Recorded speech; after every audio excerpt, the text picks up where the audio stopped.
प्रिय भक्तगण, आज हम आपको एक कथा का श्रवण करा रहे हूँ जो सुनने मात्र से आपके जीवन में सुख, संपत्ति और धन की वर्षा होगी। तो चलिए कथा को प्रारंभ करते हैं। अगर आप यह कहानी सुन रहे हैं तो पूरा सुनिए। इस कथा को आधा अधूरा छोड़कर जाने की गलती मत करिएगा, क्योंकि इस पवित्र कथा को पूरा सुनने से मनचाहा फल की प्राप्ति होगी। इसलिए इस कथा को पूरा सुने। आप शिव भक्त हैं तो भोलेनाथ का अनादर ना करें। एक दिन माता पार्वती ने भगवान शिव से आँख मिचौली खेलने का प्रस्ताव रखा। आइए प्रभु, काफी समय हो गया हमने मिलकर कोई खेल नहीं खेला, आज कुछ खेलते हैं। देखिए ना आज का मौसम कितना खूबसूरत है। कैलाश पर्वत पर यह ठंडी हवाओं के झोंके कितने मनभावन है। हाँ, वातावरण सच में बड़ा सुहावना और मनमोहक है। पर हम कौन सा खेल खेलेंगे? अब आप ही सुझाव दें कि हम क्या खेल सकते हैं। क्या आँख मिचौली खेलना अच्छा रहेगा? बहुत समय हो गया हमने यह खेल नहीं खेला। पर सबसे पहले मैं अपनी आंखों पर पट्टी बांध लूंगी ताकि मैं आपको जल्दी से ढूंढ सकूं। बिल्कुल देवी पार्वती जैसी आपकी इच्छा। भगवान शिव ने मां पार्वती की आंखों में पट्टी बांध दी और फिर उन्होंने आँख मिचौली खेलना शुरू किया। आओ पार्वती, मुझे लूंगी। भगवान शिव तो भोले भाले हैं, उन्हें क्या मालूम उनके डमरू की आवाज में अच्छी तरह पहचानती हूँ। कुछ ही पलों में माँ पार्वती ने भगवान शिव को ढूंढ लिया। देखा स्वामी, मैंने आपको पकड़ लिया। पर आपको कैसे पता चला कि मैं उस पहाड़ी के पीछे छुपा था? आपकी प्यारी डमरू ने मुझे आपको ढूंढने में मदद की। डमरू की आवाज की दिशा में चलते हुए मैंने आपको पकड़ा। अब अपनी आंखों पर पट्टी बांधो, अब आपकी बारी है। ठीक है देवी, मैं भी जल्दी ही आपको पकड़ लूंगा। चलो देखें। माँ पार्वती और भगवान शिव का आँख मिचौली का खेल फिर से शुरू हुआ। इस बार भगवान शिव की आंखों पर पट्टी बंधी थी और वे माँ पार्वती को ढूंढ रहे थे। माँ पार्वती बार बार उनके पास आकर फूलों की वर्षा करती और जब भगवान शिव उन्हें पकड़ने की कोशिश करते तो वे गायब हो जाती। प्रभु, एहूँ आप उधर क्यों जा रहे? देवी पार्वती को पकड़ पाना सच में मुश्किल हो रहा है। अब मैं क्या करूं? मुझे खेल भी तो खेलना है। इतने में भगवान शिव ने बाल गणेश की आवाज सुनी। गणेश पुत्र गणेश, जरा यहाँ आओ। पिताजी, आपकी आंखों पर यह पट्टी कैसे बंधी? तुम्हारी माँ और मैं आँख मिचौली खेल रहे हैं। मेरी आंखों पर पट्टी बंधी है और मुझे तुम्हारी माँ को खोजना है। क्या तुम मेरी मदद कर सकते हो? जरा देखो और बताओ कि तुम्हारी माँ किस दिशा में छुपी है ताकि मैं उन्हें पकड़ सकूं। पिताजी, अगर मैंने आपकी मदद की तो माँ मुझसे नाराज हो जाएंगी और वैसे भी यह खेल में तो धोखा हो जाएगा है ना। मैं इस धोखे में आपकी मदद क्यों करूं? पिताजी, मैं इस कार्य में आपकी मदद नहीं कर सकता। आपको यह खेल खुद ही खेलना होगा। चला कार्तिकेय भैया मेरा इंतजार कर रहे हैं। हम दोनों भ्रमण के लिए जा रहे हैं। अरे अरे पुत्र गणेश, सुनो तो अब क्या करूं मैं? पार्वती को कैसे खोजूं? उसी समय माता पार्वती शिवजी को पुकारती। क्या हुआ स्वामी? पुत्र गणेश ने आपकी सहायता नहीं की। मैं तो यहीं आपके सामने खड़ी हूँ। वहीं शिवजी माता पार्वती को पकड़ने की कोशिश करते हैं, लेकिन हर बार असफल हो जाते हैं। अरे प्रभु, यह मैं हूँ। माता पार्वती उधर हैं, आपने मुझे पकड़ लिया।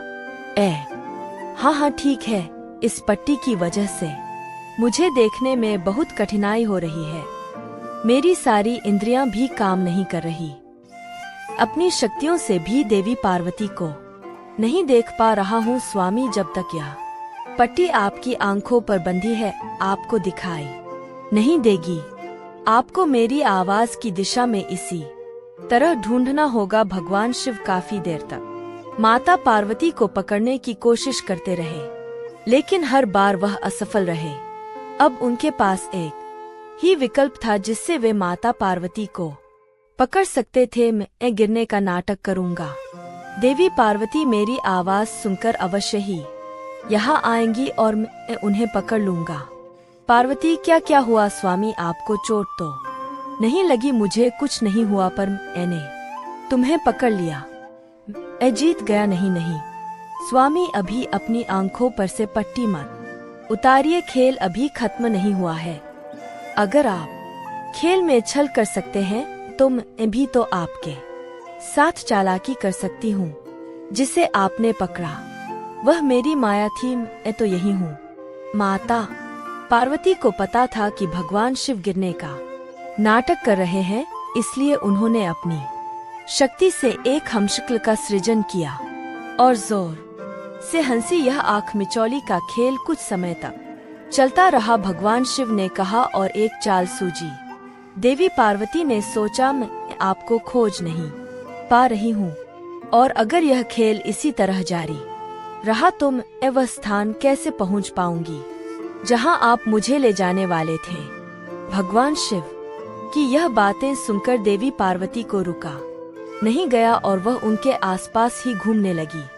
देवी पार्वती ने पूछा, प्रभु आप मुझे कहाँ ले जाने वाले थे?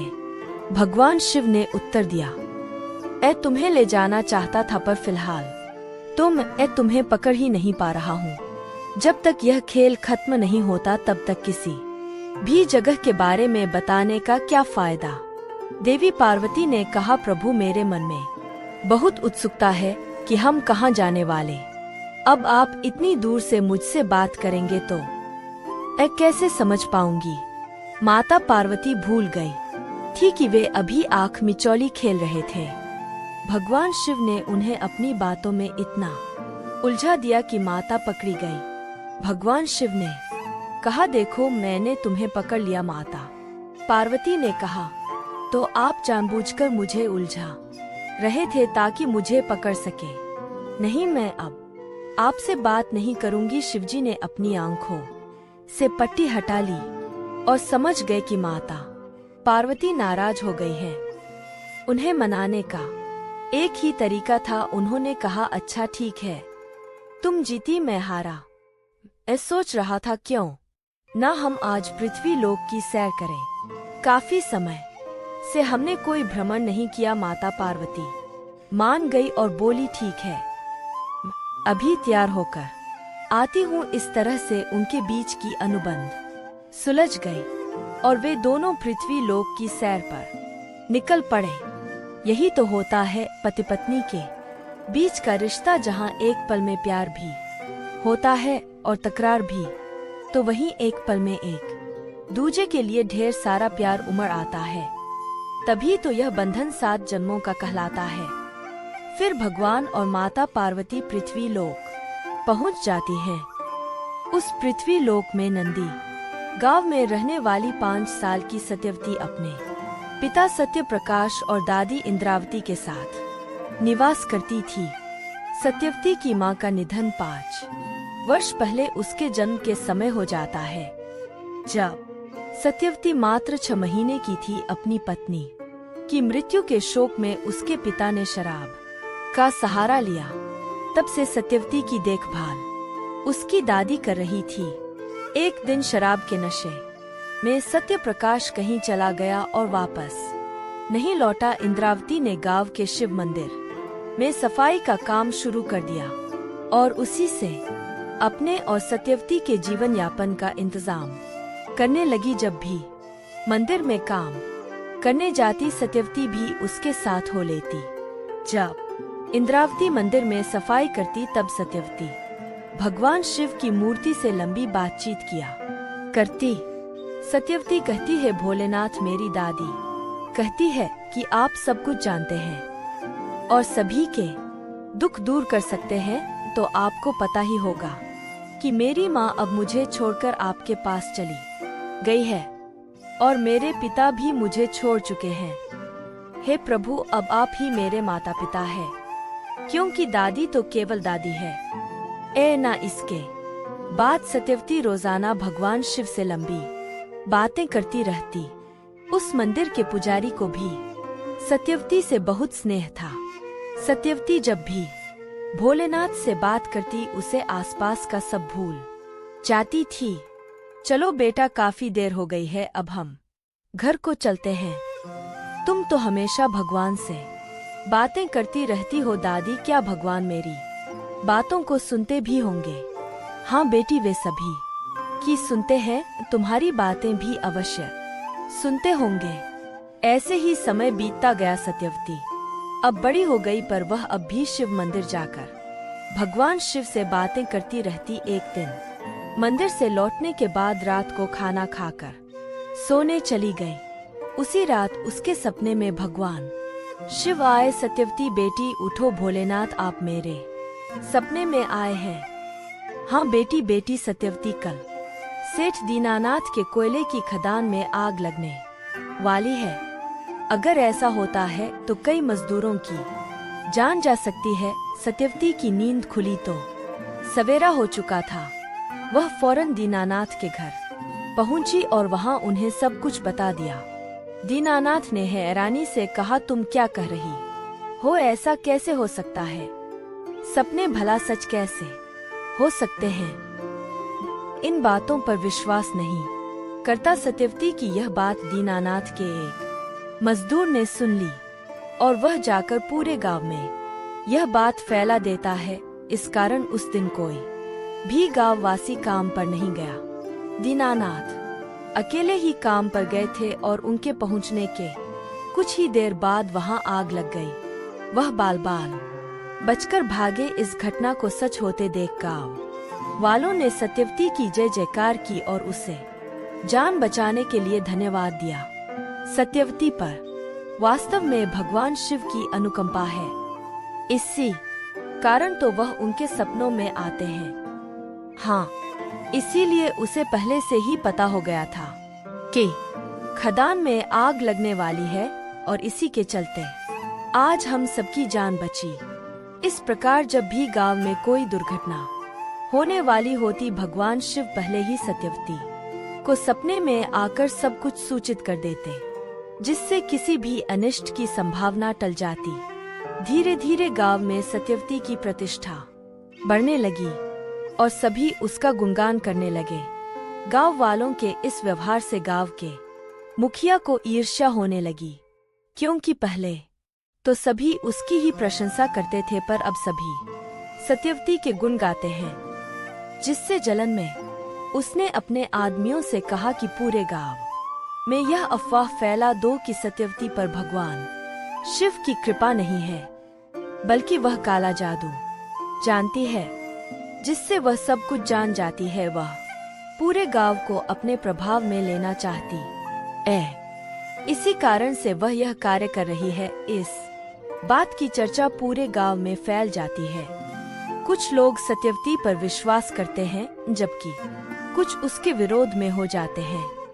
गांव के मुखिया का एक बेटा था दिनेश, जो मन ही मन सत्यवती को बहुत चाहता था। उसे अपने पिता की चालाकी के बारे में पता चल गया था। एक रात सत्यवती के सपने में शिवजी आए और बोले, सत्यवती बेटी उठो। सत्यवती ने पूछा, प्रभु क्या कुछ होने वाला है? शिवजी ने कहा, हाँ बेटी, कल गांव में जो लकड़ी का पुल है वह टूटने वाला है, इसलिए तुम्हें सब लोगों को उस पुल पर जाने से रोकना होगा। अगली सुबह सत्यवती दौड़ती हुई उस पुल के पास पहुंची और चिल्लाकर कहने लगी, रुको, कोई भी इस पुल पर मत जाओ, यह पुल टूटने वाला है। उसी समय मुखिया के आदमी भी वहां पहुंच गए और बोले, यह लड़की अपना काला जादू करके हम सभी को धोखा दे रही है। तभी पुल टूट गया। सत्यवती बोली, देखा, मैंने कहा था ना, मैंने कोई काला जादू नहीं किया, यह पुल सच में टूट गया। अच्छा, अब देखता हूँ, कहते हुए मुखिया का आदमी लाठी उठाने वाला था कि तभी मुखिया का बेटा दिनेश वहां पहुंच गया। छोटे मालिक, आप इस लड़की को क्यों बचा रहे हैं? इसे काला जादू आता है। छोटे मालिक, आज हम इसे सबक सिखाएंगे। तभी दिनेश अपनी उंगली चाकू से काट लेता है और उसकी मांग भर देता है। अब इसे छूकर दिखाओ आपने यह क्या किया छोटे मालिक, क्या आप इसका मतलब समझते हैं? हाँ सत्यवती, मैं इसे अच्छी तरह समझता हूँ और यह भी जानता हूँ कि मेरे पिता इससे काफी नाराज होंगे, लेकिन मुझे मुँह पता है कि कुछ समय बाद सब ठीक हो जाएगा। दिनेश सत्यवती के साथ घर पहुँचता है, जहाँ मुखिया उसे देखकर गुस्से में होता है, लेकिन बेटे की वजह से शांत हो जाता है। कुछ दिन बाद गांव में शिवरात्रि शुरू होने वाली थी और उसकी तैयारी जोरों से चल रही थी। मुखिया ने मंदिर में शिवजी को चढ़ाने के लिए सोने और चांदी से बना त्रिशूल बनवाया और शिवजी की मूर्ति के सामने रख दिया। लेकिन अगले दिन जब सत्यवती पूजा करने मंदिर में